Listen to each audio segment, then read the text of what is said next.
from KSAT12. The news at noon starts right now. A wild night has led to a day behind bars for 4 people. San Antonio police believe they stole a car from the owner at gunpoint, then led officers on a chase along 3 different highways. Katrina Weber shows us it ended with a fiery crash and then an impromptu police hike through the woods. Even on a dead-end road, 4 suspects still didn't stop running from San Antonio police. Officers flooded into the area behind the 9/11 memorial near Highway 90 and Military, trying to catch up with the people who had bailed out of a stolen car there. The car burst into flames. The people broke and ran into the woods. But with help from the helicopter and after climbing through rough terrain, officers finally caught them all just before 5 this morning, a man and 3 juveniles. According to police, the whole thing started on this street here, not far from Loop 410 and Medina Base Road. They say those 4 suspects were able to surprise a woman as she arrived home around 2 this morning. They stole her car at gunpoint. That's the same car that ended up on the dead-end street, now just a burned-out shell. After the carjacking, police at first spotted the car on I-35, then chased it along Loop 410 and to this area near Highway 90.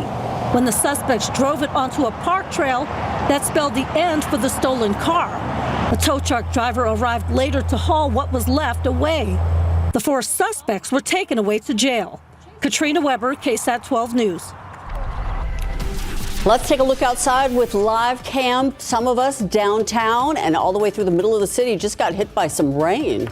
Good rain, too. Any rain is good rain now that we're starting to come out of the drought. And here's a look at the radar right now. You can see that there are some pockets of heavier rain moving through the northeast side of town, right on the Bexar and Comal County line, and then right through Helotes as well, seeing some of that heavier rain move through. Generally, we're entering a bit of a break for the south and east side of town. But as we look to the west, notice that there are some more showers and storms developing out toward Del Rio. I'm turning on the radar closer to Del Rio. This is all associated with a big low pressure system that's going to be moving eastward through south central Texas for the remainder of the day. So even though not everybody is going to be seeing a lot more rain, there is the continuing chance for showers and storms through the afternoon, particularly through the afternoon commute. So coming up, we'll talk about an hour-by-hour forecast for the remainder of your day, and we'll take a look at how much rain has fallen just from this storm that moved through San Antonio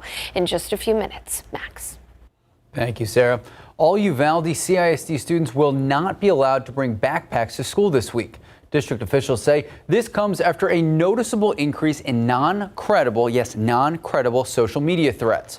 Now, students have a few options. They can carry non-clear small bags or clutches, a clear bag, or a 1-gallon freezer bag for things like phones, money, and hygiene products. Again, this policy started this morning. It's going to be in place through next Monday, May 22nd. The policy applies to all students pre-K to 12th graders.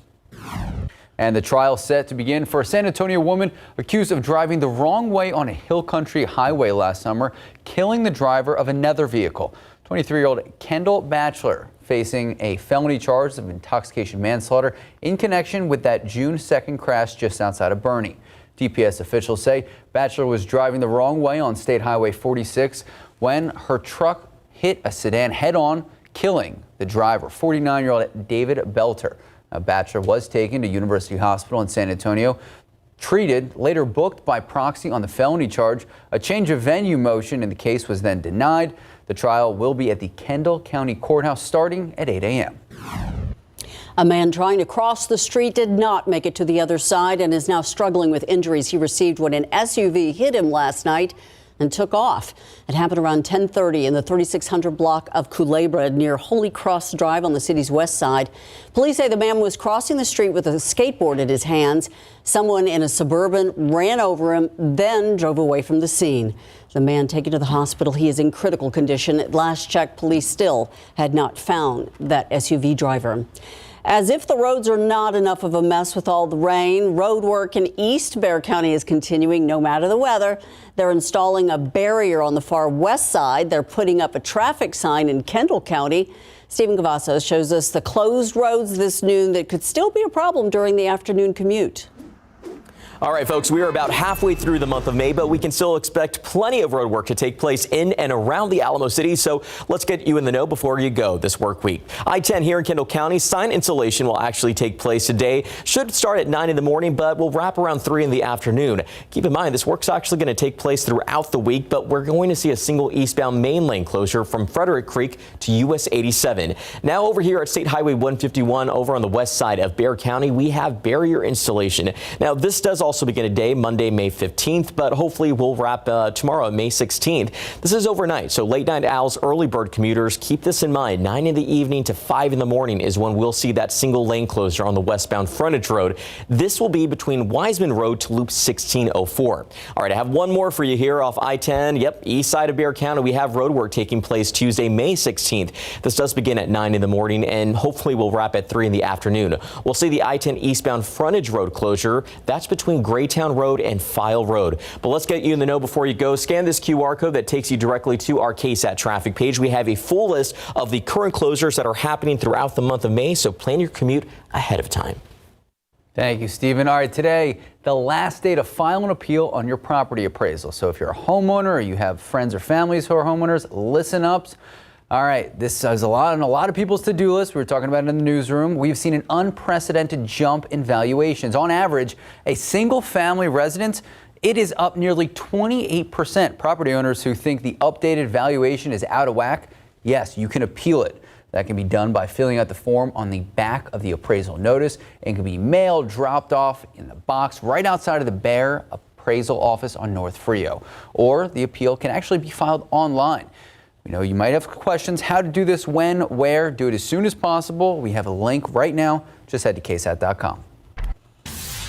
All right, from homes to sports, look at this guy. Cowboys Rooks hearing from the big boss man himself, Jerry Jones. We're going to explain in just a bit. The government default on its debt still on track to happen in less than a month. How many of us will feel the effect on our finances, and what could happen when negotiations continue? Welcome back. A new warning from the nonpartisan Congressional Budget Office that the U.S. is at significant risk of defaulting within the first 2 weeks of next month, June. That alert coming as pressure mounts for the White House and congressional Republicans to reach a deal. ABC's Faith Abube with wide-reaching effects that deal could have on our pocketbooks. President Biden set to continue high-stakes negotiations with congressional Republicans on the debt ceiling this week. Over the weekend, while biking at his Delaware home, he told reporters while there's still no deal yet, he remains optimistic. I really think there's a desire on their part as well as ours to reach agreement. I think we'll be able to do it. Treasury Secretary Janet Yellen has warned if Congress does not act, the government could run out of money to pay its bills as soon as June 1st. The consequences of a default could be dire. Troops could go unpaid. Social Security payments could be delayed for seniors. The stock market would likely plunge along with people's 401ks.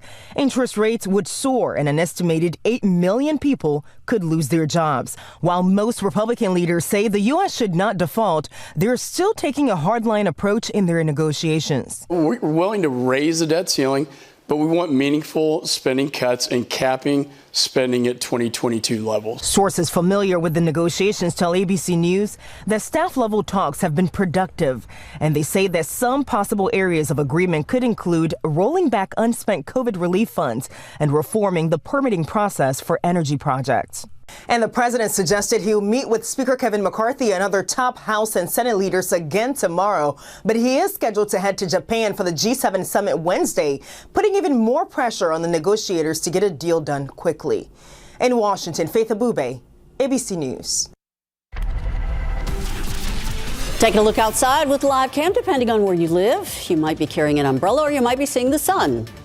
It's true. There are peaks of sunshine mixed in with the rain as well. But, the main area of showers and storms has started to push out of San Antonio, now in Kendall County. However, there is still plenty of chances for rain for the remainder of the day.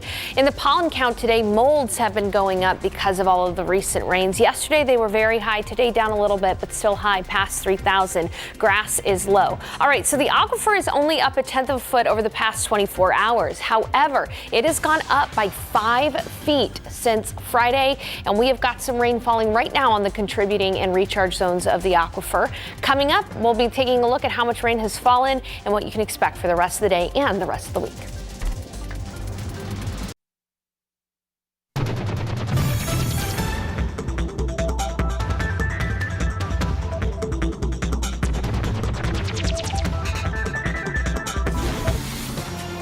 All right. It is Monday afternoon. We have seen the last 72 hours wild weather, Sarah. Yeah, yesterday was beautiful for Mother's Day, but as predicted, we have seen some showers and storms around San Antonio. Take a look at this awesome picture sent in through our KSAT Connect feature on our weather app. Charles Lopez. Shelf cloud from earlier in the far West Bexar County. Now, those storms kind of looked a little scary as they moved through. They did produce some lightning and some pockets of heavy rain, but I just want to put everybody's mind at ease. No hail is expected today. So if you do happen to get a thunderstorm, lightning, yes, and even some heavy downpours, but no damaging hail expected. As we look at rain around San Antonio right now, really the west side just getting a little bit of light to moderate rain out toward Castroville and Divine. Really, you have to go out toward Guadalupe County, closer to Luling there, to see some of the stormier activity. Very heavy pocket of showers and storms with flashes of lightning. And in Kendall County, just north of Bernie near Nelson City, that's where we're seeing flashes of lightning heading toward Comfort as we speak. So just get ready, Comfort, for a few flashes of lightning. Now, I want to take a moment here and look at how much rain fell around San Antonio earlier today, because there have been those that got a lot of rain, and then there have been those that have missed out on a lot of rain. One of the areas that missed out, the airport. The airport only got 1/100th of an inch of rainfall reported there at the airport. But you go a little bit further off to the east here, closer to Randolph Air Force Base, and reports of nearly an inch of rain out there. And this is just to emphasize out near Converse, maybe a quarter of an inch of rain. That's quite a huge difference in rainfall totals just within 3 miles. So again, these showers and storms are going to be scattered in nature, with the heaviest of the rain falling for a lucky few, like near Calaveras Lake, where up to an inch of rain fell earlier, even an inch, a little bit more than that as well. So some decent rainfall totals around San Antonio in spots, and we've got more rain on the way. Take a look at Atascosa County, southeast of Pleasanton. 3 inches of rain has fallen. What I'm going to do here is I'm going to turn on the radar a little bit closer to Del Rio, because even though the main area of rain is now moving out of San Antonio, you can notice that there's some redevelopment here in Mexico, and that's going to be moving to the east. Now, it's going to be difficult to know exactly where the heaviest of the rain is going to fall in the afternoon, but for the remainder of the afternoon before you head out, my advice to you would be to check the radar, pack your patience for that afternoon commute, because there really could be some showers and storms during the afternoon commute. Right now, there's a heavier storm moving through Sabinal and Uvalde up toward Concan, and then in Del Rio Brackettville itself, it's pretty loud out there right now with flashes of lightning nearer to Quemado too. So again, I'll be keeping an eye on the radar throughout the remainder of the day, but coverage in San Antonio for the remainder of the day should be about 40 to 60%. So not everybody's going to see additional rain, but additional rain will be possible this afternoon. I've also lowered temperatures today to about 80 degrees for the high, because we're rain cooled right now in San Antonio, and winds are going to be light and variable. Once we lose the daytime heating after sunset, our rain chances are really going to go down. By midnight, it'll be hard for us to see much on the radar. Take a look outside right now. It's 69 degrees in San Antonio, and that's because we saw some rain. Take a look at the wide variety of temperatures. No rain has been reported in Austin. It's 82 degrees. Meanwhile, it's 85 and sunny in Cotulla. A little bit closer to San Antonio, you can see the variation even around the city. Temperatures are in the upper 70s in Kerrville, but still in the upper 60s at the airport. Now, after a significant chance for rain today, 60%, Tomorrow, only an isolated shower or storm is possible in the afternoon. Coverage should be about 30%. Even less rain chances as we head into next weekend.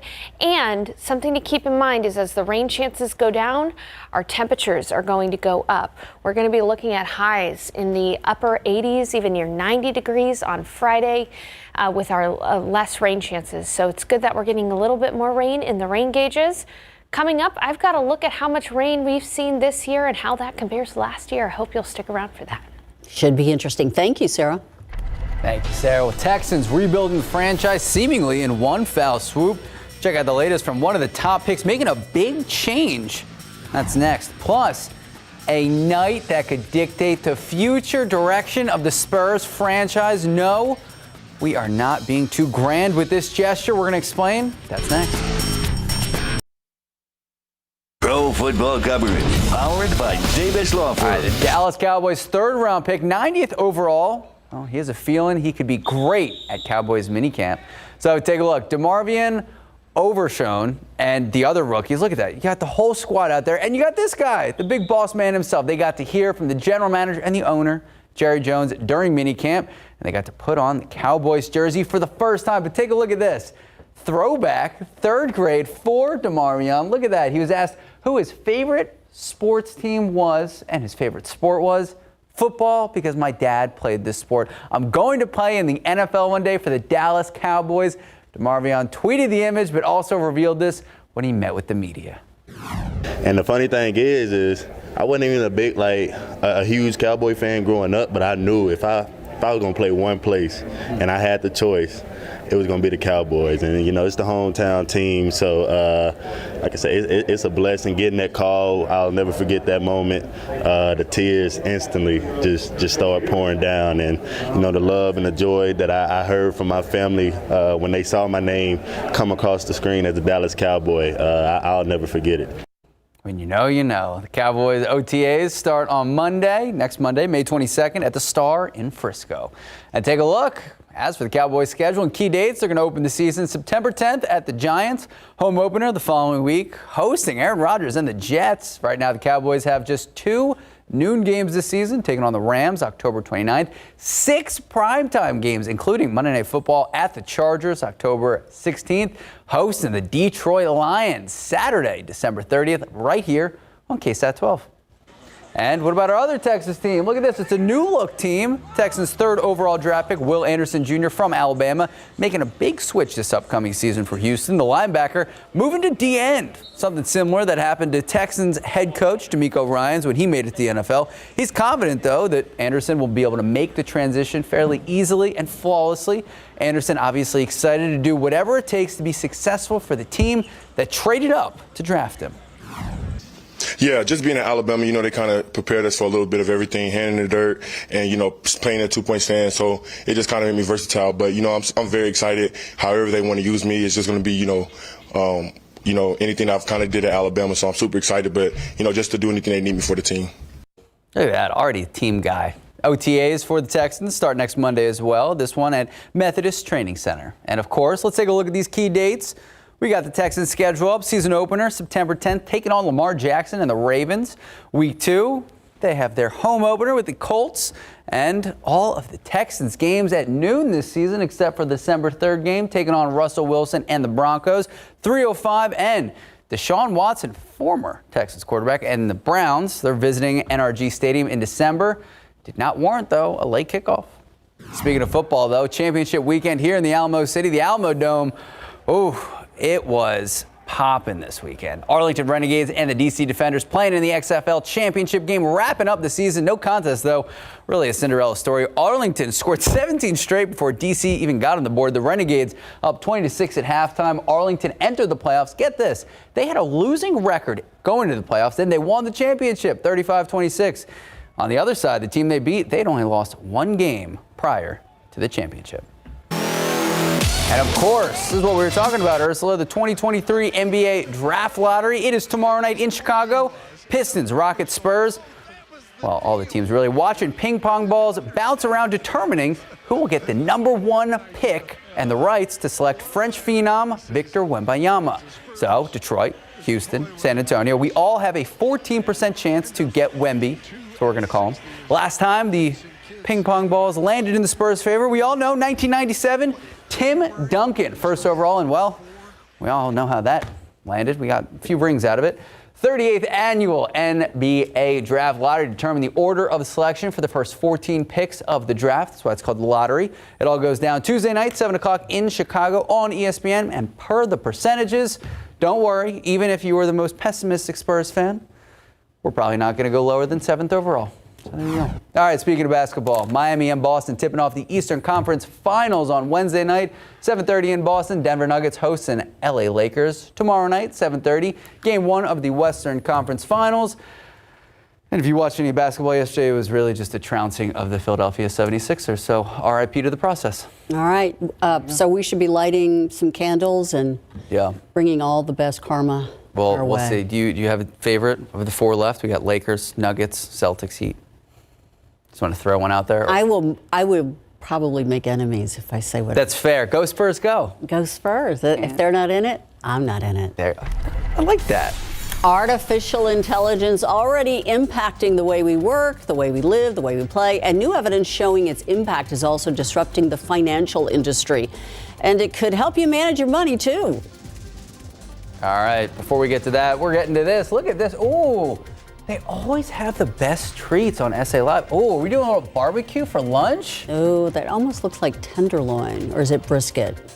No, not brisket. No? I don't know, Mike. I know 2M. I love 2M. Honestly, my favorite barbecue spot. That is my favorite spot, too. See, I could tell you that. Look at that. All right, we're going to check in with SA Live in a bit. Welcome back. A man in custody in connection to a deadly hit-and-run crash that ended with an 18-year-old dead earlier this month. So San Antonio police say 66-year-old Daniel Martinez responsible for that crash that killed Jacob Lopez. Martinez now charged with failure to stop and render aid, resulting in death. And the crash happened last Saturday just before 10:30 p.m. This is the 8500 block of I-35 and Kiowa. Now, an arrest affidavit says that Lopez was riding his bike home from work. That's when Martinez allegedly hit him with his vehicle and then drove off. Security video and an eyewitness helped SAPD find Martinez. The arrest affidavit reads that Martinez told police he knew he had hit something at the scene of the crash, but he didn't know what it was. He also told officers he was leaving a sports bar that night and had 4 or 5 beers before driving. Martinez was arrested on Saturday. In the last day, a major drop in the number of migrants trying to cross the southern border into the United States. The Biden administration crediting its new tougher asylum policies. They bar illegal crossers for 5 years if they're caught entering the U.S. The initial surge at the border after Title 42 expired last week, dropping around 4,200 migrants getting detained on Saturday. That's a drop of 2,000 from the day before. It's better than you all expected. They have gone down. My hope is they'll continue to go down, but we have a lot more work to do. To make a successful asylum claim under Biden's new restrictions, migrants must first be denied protection in a country they pass through on their way to the U.S. border or apply through an online app. But migrants are saying appointments are hard to come by and many don't have access to good cell service. Well, a 78-year-old American citizen sentenced by a Chinese court to life in prison on spying charges. John Xingwan Long, who's also a Hong Kong permanent resident detained in April 2021. Authorities have not provided any details on his charges or the court process that led to this conviction. In China, cases involving state security, they're usually handled behind closed doors. Let's take a look outside right now. It almost looks as though it didn't rain at all in downtown San Antonio, but we know it did. Yeah, and you can kind of tell on the roads that there's still some road spray going on from some showers and some storms earlier, but we are entering in a bit of a lull here around San Antonio. We've still got some light rain along the 281 area on the north side and west Bexar County into Medina County. There's also a storm that is exiting Guadalupe County right now after dumping quite a bit of rain over the Kingsbury area. It's now moving a little bit more to the north. All right, taking a look a little further west now toward Bernie and Sisterdale. We've got a storm moving into Comfort as we speak here. There is no severe weather with these. Honestly, these are just scattered downpours, heavy rain falling at times, maybe some very small pea-sized hail. But again, these are really just some good showers and storms, bringing some thunder and lightning to Brackettville right now and loud across areas near Del Rio and Lake Amistad. But all of this energy associated with a low in Mexico right now is going to be moving to the east. And so throughout the remainder of the afternoon, there is a chance for a few scattered showers and thunderstorms even into the afternoon commute. So for this afternoon, if you're heading to pick up your kids or just running some afternoon errands, know that you are going to have to watch out for a few afternoon downpours. Coverage will be about 40% from 4 to 6 o'clock. One piece of advice I'd offer is just to open that KSAT Weather Authority app. We've got a radar in there. Check the radar before you head out the door. Coming up in the forecast, we're going to show you some of your pictures of the storms as they moved through. And of course, I will tell you about what you can expect for the rest of the work week as well. Ursula. Thank you, Sarah. Now to the latest on the war in Ukraine. Ukrainian forces making a push in the east. ABC's Tom Sufi Burridge reports this comes amid expectations of a bigger offensive to come. Breathtaking video this morning from Ukrainian troops as they storm Russian positions near Bakhmut. The advance here coming after 9 months of relentless Russian attacks. It could be an early sign that Ukraine is readying its offensive, trying to seize the initiative in the war again. Ukrainian soldiers seen throwing grenades into trenches, clearing them with machine guns too. Tanks and armoured vehicles covering infantry in what appears to be a well-coordinated assault, with Russian troops retreating across a field. This Russian soldier suggesting he was drafted to fight, saying his options were to go to war or to prison. It comes after Russian media reported 2 Russian fighter jets and 2 helicopters were shot down in a single day. It happened inside Russia, near to the border with Ukraine. Ukraine denying involvement. And we're also seeing reports of explosions deep behind the front lines on targets in Russian-occupied eastern Ukraine. Russian officials claiming Ukraine is already using long-range Storm Shadow missiles. The UK recently announced it was supplying those to Ukraine. Tom Sufi Burridge, ABC News, Kyiv. All right, Ursula, would you let artificial intelligence make your financial decisions? No. Well, 2 recent reports are adding fuel to the fiery debate, causing some experts to say AI has the potential to revolutionize finance. Still no? Still no. An alternative to hormone replacement therapies. It's the claim of a new drug that's supposed to treat menopause symptoms. How it works, still ahead.